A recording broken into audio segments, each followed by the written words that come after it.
আল্লাহ আছে সকলে আছে ইনশাআল্লাহ। আল্লাহ রাব্বুল আলামিন সকলকে কবুল করেন।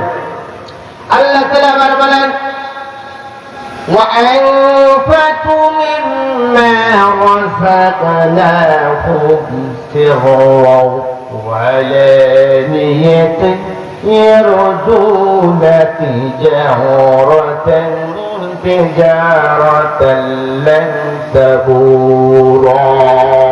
আল্লাহ রাব্বুল আলামিন বলেন, এ আমার বান্দা, তোমাকে যে রিজিক আমি দিয়েছি এই রিজিক থেকে তুমি দান করো, তুমি গোপনে সেটাও মানে গোপনে, এবং ওয়ালানিয়াত তুমি প্রকাশ্যেও তুমি দান করো। এই তিনটা যদি কাজ করতে পারো, 1 নম্বর কোরআন তেলাওয়াত, 2 নম্বর বললাম সালাত, 3 নম্বর দান। ও আমার ভাই, ও আমার দোস্ত বুজুর্গ, গভীর মনোযোগ, এই দান করার বিষয় নিয়ে গভীর মনোযোগ একটু দেখেন। সাহাবে কেরাম রাদিয়াল্লাহু তাআলা আনহু কেমন ছিল মনে পড়ে গেল। রাসূলুল্লাহ সাল্লাল্লাহু আলাইহি ওয়াসাল্লাম মসজিদুল কুবা তৈরি করবেন, মসজিদুল কুবা তৈরি করবে। জায়গা দেখতেছেন, জায়গায় একটা জায়গা পছন্দ হয়ে গেল, মসজিদুল কুবা তৈরি করবেন, নির্মাণ করবেন। এই জায়গার মধ্যে একটু জায়গায় হুদির পড়ে গিয়েছে। নবীজি বললেন, ওকে হুদি, এই জায়গাটা তুমি আমার কাছে বিক্রি করে দাও, অথবা তুমি আমাকে দান করে দাও। হুদি বললেন যে না, আপনাদের ইসলাম ধর্মে দানের কথা আছে, হাদিয়ার কথা আছে, কিন্তু আমাদের মাঝে নাই। আমি মসজিদের বিরোধিতা, আমি মসজিদ তৈরি করতে দিব না। গভীর মনোযোগ দিয়ে দেখেন, নবীজি ফেরত আসলে নবীজিকে টাকা দিবেন না, বিক্রিও করবেন না, দানও করবেন না। আবু বকর বললেন, ও নবী, আপনি যদি অনুমতি দেন আমি একটু যে ইহুদির সাথে কথা বলে দেখতে পারি। নবীজির কথা অনুযায়ী আবু বকর চলে গেলেন। আবু বকর রাদিয়াল্লাহু তাআলা রওনা হয়ে গেলেন। ইহুদিকে যা বললেন, ওরে ইহুদি, এই জায়গাটা বিক্রি করে দাও, অথবা দান করে দাও, মসজিদুল কুবা তৈরি করবে। ইহুদি বললেন যে না, তোদের যে নেতা, তোদের যে নবী মুহাম্মদ এসেছিল তাকেও আমি না বলেছি। ওরে আবু বকর, তোমাকেও আমি বলতে চাইছি না। আবু বকর ফেরত আসলেন, নবীজি ফেরত আসলেন। এবার ওমর রাদিয়াল্লাহু তাআলা বললেন, ওমর নবীজি, যদি আপনি অনুমতি দেন আমি ওমর যে একটু চেষ্টা করে দেখতে পারি। নবীজি বললেন, জানো ওমর, ও জায়গা দেবে না, দানও করবে না, বিক্রিও করবে না, চাস না, বেকার মনটা নষ্ট করে আছিস না। কিন্তু রওনা হয়ে গেলেন ওমর রাদিয়াল্লাহু তাআলা যে ইহুদিকে বললেন, ওরে ইহুদি, তুই কাকে ফেরত দিয়েছ? তুমি একবার কি চিন্তা করেছ?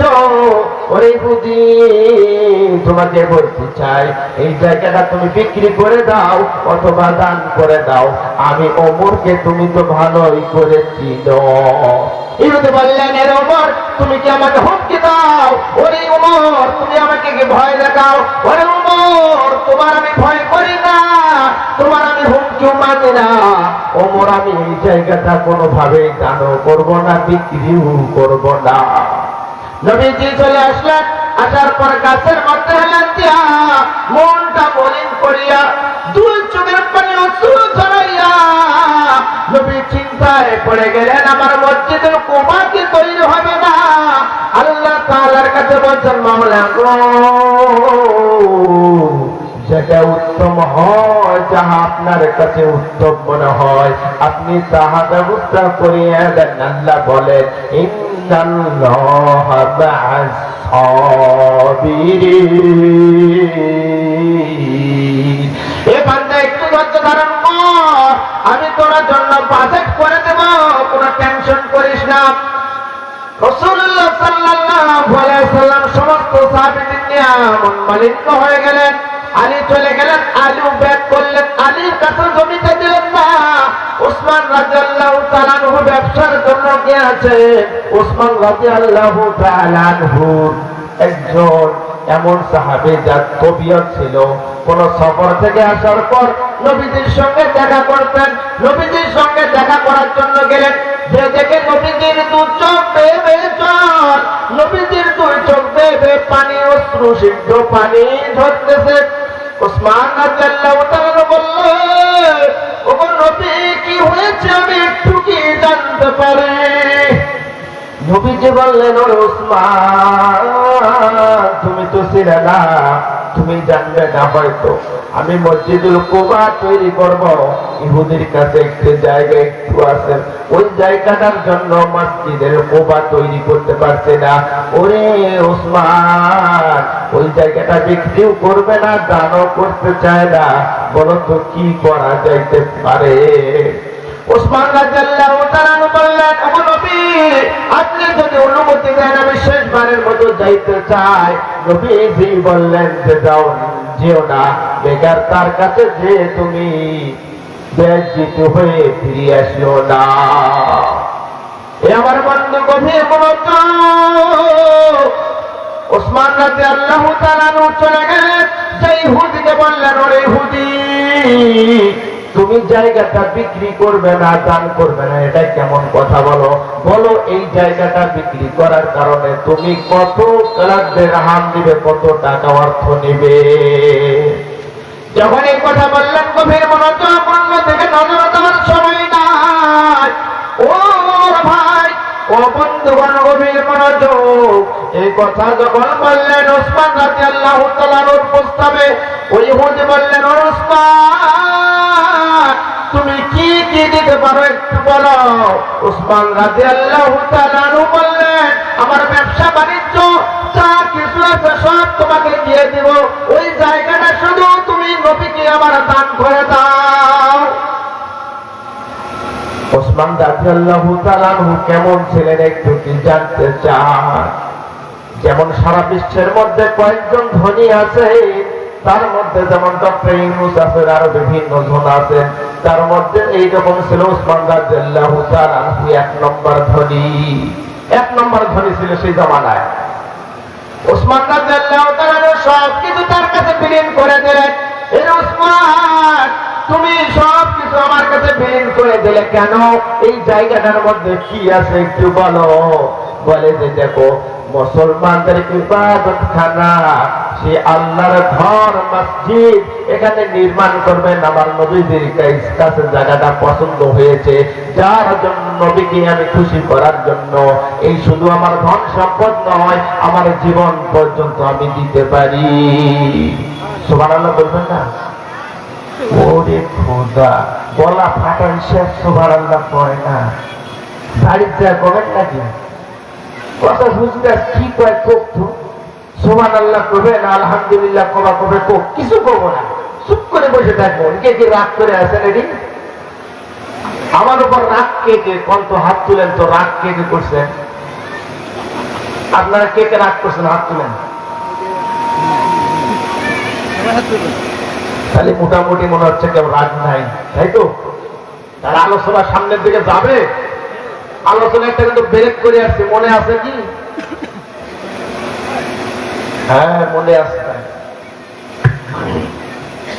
এবার চিন্তা করে দেখেন, ওসমান রাদিয়াল্লাহু তাআলা যখন এই কথা বললেন, বলে যে ঠিক আছে আমি তোমার কাছে সব দিয়ে দিলাম, যাও জায়গাটা নিয়ে যাও।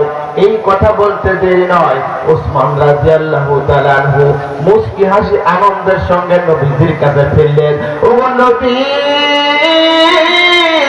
আপনার মনের আশা পূরণ হয়েছে আলহামদুলিল্লাহ, আল্লাহ তাআলার ইচ্ছায় ওই ইহুদি জায়গাটা দিয়েছে। নবীজি বললেন, ও ওসমান তুমি কি দিয়ে করে করলে? ওসমান রাদিয়াল্লাহু তাআলা বললেন, আমার জীবনে যা কিছু সম্পদ আছে সব কিছু দিয়ে আমি ক্রয় করেছি। এবার দেখেন নবীজি সমস্ত সাহাবীদের নিয়ে হাত উত্তোলন করেছেন, আল্লাহ তাআলার কাছে বলেন, ও আল্লাহ আপনি সাক্ষী থাকেন, ওসমান আমার জন্য সব বিলীন করে দিয়েছে। ওগো আল্লাহ, এই ওসমানকে জান্নাতের মধ্যে একটা উচ্চ মাকাম বানাইয়ে দিয়েন, এই দোয়াটা করতে দেরি নয়। ইহুদি ছুটে ছুটে দৌড়িয়ে দৌড়িয়ে আসতেছে, এসে দেখে মুসলমানরা হাত উত্তোলন করে কি জানি আসমান প্রান্তে যাচ্ছে। ইহুদি এসে এক সাহাবীকে বললেন, ওরে সাহাবী, তোমার কাছে শুনতে চাই, তোমাদের নেতা তোমাদের নবীজি কি আসমানের দিকে চায়? বলে এই জায়গাটা ওসমান তোমার কাছ থেকে ক্রয় করে এনেছে, এর শুকরিয়া আল্লাহ তাআলার কাছে জানাচ্ছে। কই আল্লাহকে কি তোমরা দেখেছো? কই না, আল্লাহকে দেখি নাই, কিন্তু আমরা বিশ্বাস করেছি। ওই বিশ্বাস করার কারণে আল্লাহর প্রতি যদি এত ঈমানদার হইতে পারো, এত মহব্বত যদি থাকতে পারে, এত ভালোবাসা যদি থাকতে পারে, আমি ওসমানের সমস্ত সম্পদ ফেরত দিয়ে দিলাম, আমি ওসমানের সব কিছু দিয়ে দিলাম, আজ থেকে আমি মুসলমান হইতে চাই। মুসলমান হয়ে গেলে দেখেছেন ধানের ইচ্ছাটা দেখেছেন, কিন্তু আমাদের ধানের ইচ্ছা কত পিছনে, কত পিছনে। এই জন্য আমাদের সর্বদিক দিয়ে নজর রাখতে হবে। আসেন আমরা চলে যাব ওই সেই ইতিহাসের দিকে একটু, কারণ সময় শেষ প্রায়। ওই ব্যক্তি চলে গেলেন, বাসার মধ্যে সালাম পেশ করলেন ইমাম গাজ্জালী রাহমাতুল্লাহ আলাইহি, মনে আছে? বাসার মধ্যে সালাম পেশ করলেন। যখন আপনারা একটু বলেন তো, আপনার স্বামী কি আমল করেছিল একটু জানতে চাই। কই আপনার স্বামী কি আমল করেছিল একটু জানতে চাই। বলি আমার স্বামীর জন্য একটি কুঠুরি আছে, একটি ঘর আছে, সেই ঘরের মধ্যে আমার স্বামী নামাজ পড়তো, রাত ৩টে-৪টের দিকে নামাজ পড়তো। বলেন তো নামাজটার নাম কি? তাহাজ্জুদের নামাজ। এই নামাজটা যদি দেখতে চান, এই নামাজটা যদি ভালো করে ফলো করতে চান, আপনাদের বেশি দূরে যাওয়ার দরকার নাই, ঢাকায় যাইতে হবে না, আপনাদের রংপুর যাইতে হবে না, ইসলামপুর মাদ্রাসায় আসতে হবে। এই ইসলামপুর বড় হাতে দিয়ে আসবে, দেখবেন একজনের পোলাপানগুলো রাত ৩টার থেকে উঠে নামাজ তাহাজ্জুদ আদায় করতেছে। এটা আপনাদের মনের মধ্যে থেকে যাবে। এবার যখন বাসায় রওনা হয়ে গেলেন, বাসায় জিজ্ঞাসা বললেন আমার স্বামী কুঠুরি একটি ছিল, নামাজ আদায় করতো। বলে আপনার স্বামী আর কি আমল করতো? বললে আমার স্বামী কোরআন তেলাওয়াত জানতো না, কিন্তু কোরআন তেলাওয়াত বুকে নিয়ে কান্না করতো। ইমাম গাজ্জালী রাহমাতুল্লাহ আলাইহি বলেন, কোরআনটাকে আমি দেখতে পারি, কোরআনটাকে আমাকে একটু দেখানো যাবে? বাসার লোক কোরআনটাকে নিয়ে আসলেন, কোরআন মাজিদটা দেখলেন, প্রত্যেকটি আয়াতের মধ্যে হাত বোলানোর সাপ বসে আছে। বলে ইমাম গাজ্জালী রাহমাতুল্লাহ আলাইহি বলেন, আর বুঝতে দেরি না, যে ব্যক্তি কোরআন তেলাওয়াত করতে পারে না, এই কোরআনকে মহব্বত করিয়া বুকের সঙ্গে জড়িয়া, কোরআনকে বুকের সঙ্গে জড়িয়ে অশ্রু ধরিয়েছে, যার কারণে আল্লাহ রাব্বুল আলামিন তাকে এত সম্মান দিয়েছেন। আমরা দেখেন কোরআন যারা পড়তে পারে না, কোরআন যারা পড়তে পারে, আলেম ওলামা আছে, তাদেরকে সম্মান করবো তো ইনশাআল্লাহ। আল্লাহ রাব্বুল আলামিন সকলকে কবুল করেন। যে পর্যন্ত আলোচনা করেছি, আল্লাহ রাব্বুল আলামিন সর্বপ্রথম আমাকে যেন মানার তৌফিক দান করেন। আমার আলোচনায় যদি কেউ কষ্ট পেতেন মাফ করে দেবেন।